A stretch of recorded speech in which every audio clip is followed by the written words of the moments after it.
앞서 독성 물질인 옥틸 이소티아졸린이 공기청정기와 차량용 에어컨 등 일부 생활 가정제품의 필터에서 검출됐다는 소식을 전해드렸습니다. 관련해서 좀 더 자세한 내용 짚어보겠습니다. 임효금 연세의대 환경공해연구소 교수 자리해 주셨습니다. 안녕하세요. 네. 환경부가 해당 제품을 회수, 자진 수거하라고 권고 조치를 했는데 수십여 종에 이르더라고요.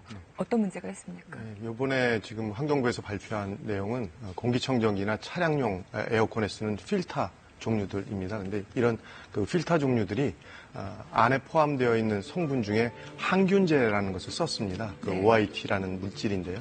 그 항균 성분이 공기 중으로 많이 이동을 해서 소비자들한테 건강에 피해를 줄 수 있다는 것들을 위해성으로 판단을 해서 전량 회수 조치를 환경부에서 제시를 했습니다. 이번 안전성 검증에서 유해성이 입증된 해당 제품들을 봤더니 일반 필터는 아니고 항균 필터였는데 네. 특히나 그 제조사가 3M사 제품이 많았더라고요. 네. 그런데 이걸 또 유독 한국에서만 판매를 했습니까? 네. 사실은 그 항균이라는 작용에 대한 것들을 전 세계적으로 그렇게 많이 쓰지는 않습니다. 일부 국가에서 이제 항균 필터를 쓰는 것은 일본에서도 이제 사용을 하긴 합니다만 일본 같은 경우는 굉장히 독성이 약한 성분을 선택을 해서 현재 사용을 하고 있고요. 네. 3M은 다국적 기업이긴 하지만 국내 한국에서만 현재 항균제가 포함된 필터를 생산을 해서 현재 여러 업체에 납품을 해서 여러 업체에서 이런 항균 처리가 된 필터를 현재 제품화해서 출시했던 것입니다. 그런데 3M사 측은 항균 필터에서 OIT가 전혀 방출되지 않거나 아주 극소량만 방출이 돼서 문제가 없다는 입장 아닙니까? 이번에 이제 그 정부하고 기업이 같이 공동 실험들을 진행을 했습니다. 그래서 과연 이런 것들을 그 실지 상황에 가깝게 실험을 했을 때 과연 그 공기 중으로 이동을 하는지에 네. 대한 것들을 실험을 했는데요. 실지 생활 공간 같은 그 챔버를 만들어 놓고 응접실과 같은 공간 안에서 실제 필터를 썼을 때 이것들이 공기 중으로 이동하는지에 대한 것들을 봤는데 약 한 5일 정도를 최대 농도로 최대 유량으로 조정을 해놓고 실험을 해봤더니 적게는 한 24%부터 많게는 한 47, 8% 정도까지가 공기 중으로 이동을 했다라고 확인이 되어졌고요. 네. 차량용 에어컨 같은 경우에는 그보다 더 많아서 한 76% 정도까지도 공기 중으로 이동을 해서 제품 안에 포함되어 있던 항균 기능이 사실상 거의 다 짧은 기간 안에 소실이 되어진다라는 의미입니다. 그러니까 결국 항균 기능을 하지 못하고 초기에 대부분의 항균제로 사용된 물질이 공기 중이나 바깥으로 나와버려서 실제 항균 기능이 없는 제품이 확인되어졌다라고 볼 수 있습니다. 관련해서 이번 환경부가 발표한 내용을 화면으로 만져보시겠습니다. 어린 두 자녀를 둔 주부인데요. 공기청정기 필터를 교체할 때마다 불안하다고 애들 때문에 합니다. 이제 공기청정기를 사용하긴 하는데 이제 틀 때마다 이제 좀 찝찝하기도 하고 그런 물질들이 나오지는 않을까. 환경부는 논란이 됐던 공기청정기 등의 필터 5개 제품을 수거해 조사한 결과 유독물질인 OIT가 공기 중에 방출된 사실을 확인했다고 밝혔습니다. 필터에서 상당량이 단기간 내에 공기 중으로 이제 날아나가는 것으로 이제 그렇게 저희들이 조사 결과 나왔고요. 정부는 방출된 OIT가 미량이지만 예방적 차원에서 제품을 회수 조치하고 인체 유해성은 앞으로 검증하겠다는 계획입니다. 하지만 가전업체들은 공개된 필터 가운데 상당수가 단종 제품인데다 아예 OIT가 없는 제품도 포함됐다며 반발하고 있습니다. 정확히 확인되지 않은 내용들이 포함되어 있어서 고객들도 혼란스러워할 뿐더러 업체들도 굉장히 난감한 상황입니다.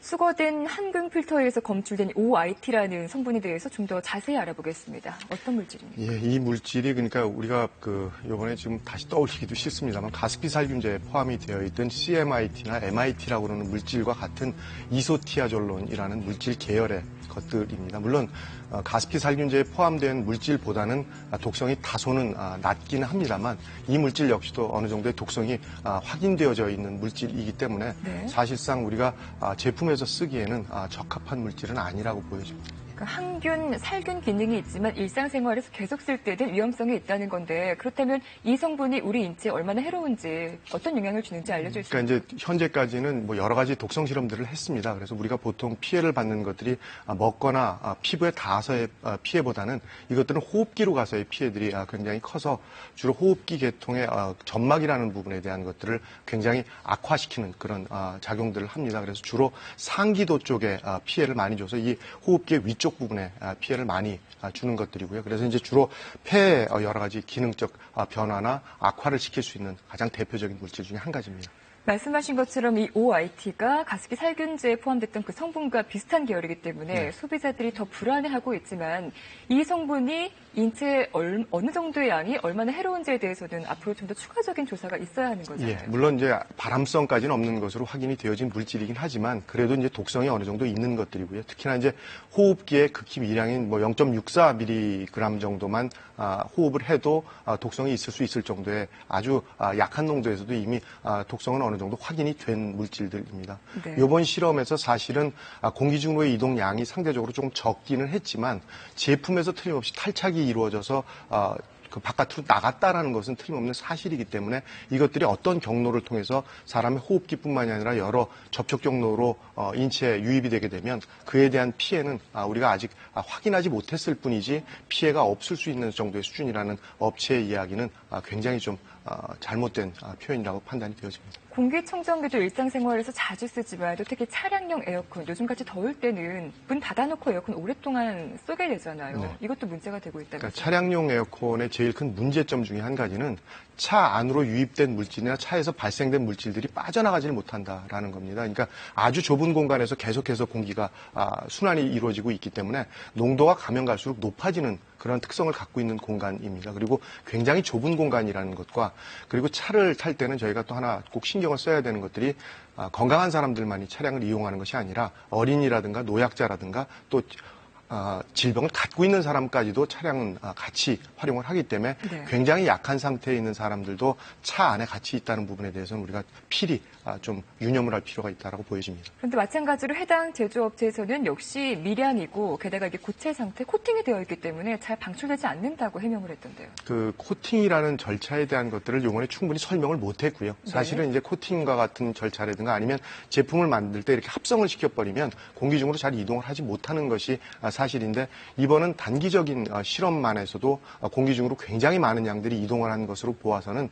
제품에서 이런 물질들이 안정적으로 고정되어 있지는 못하다라는 것이 이미 확인이 되어졌고 그것들이 다시 벽면이나 공기 중으로 어느 정도는 이동을 했다는 것을 확인을 했기 때문에 그에 대한 안전성은 아직까지 좀 더 연구를 해보긴 해봐야 되겠지만 틀림없이 여러 가지 문제점을 내포하고 있다라고 보여집니다.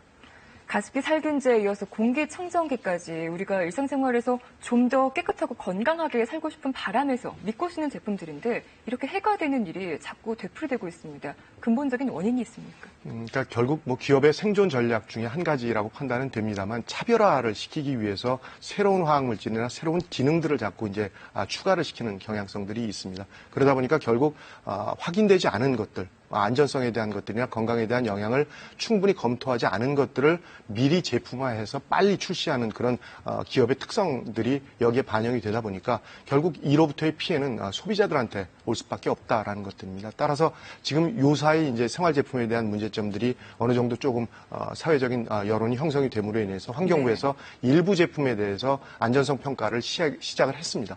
그러나 이런 정도를 가지고는 충분히 우리가 안전한 제품에 대한 평가를 못 받기 때문에 화학물질들이 포함된 제품에 대한 것들은 사전평가 제도를 도입하는 것이 좀 더 국민들의 안전을 보호하는 데는 필요한 제도라고 보여집니다. 그러니까요. 이미 제품이 다 출시가 된 상태에서 사후 약방문식으로 이렇게 회수한다는 것 자체가 좀 아이러니한데 말씀하신 부분 환경부가 사전에 미리 이런 유독 물질을 검증하고 판매를 금지했었어야 하는 거 아닙니까? 네, 그래서 이제 저희가 전문가들이 자꾸 제안하기는 이런 것들에 대한 독성 물질이나 또 안전성에 대한 것들을 제도적으로 규제하거나 관리하는 사전 제도에 대한 것들을 필히 빨리 도입을 해야만 제품에 대한 것들도 안전하게 활용을 할 수가 있고 유럽 같은 경우에는 데이터가 없는 화학 제품에 대한 것들은 시장에 나오지 못하도록 규제를 하고 있는데 우리나라 역시도 이제 이런 원칙을 쫓아는 간다고는 하지만 모든 제품에 적용이 되어지는 것들이 아니다 보니까 결국 소비자들한테 이런 틈새 시장에서 생기는 문제점들이 자꾸 발생을 하고 있다라고 보여집니다.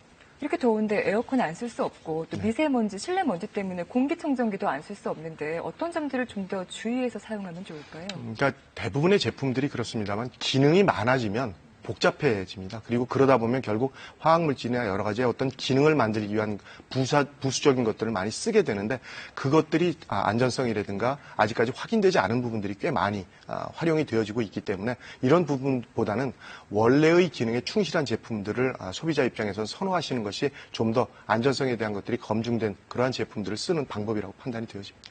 네, 잘 들었습니다. 이명욱 연세의대 교수와 함께 말씀 나눠봤습니다. 고맙습니다. 감사합니다.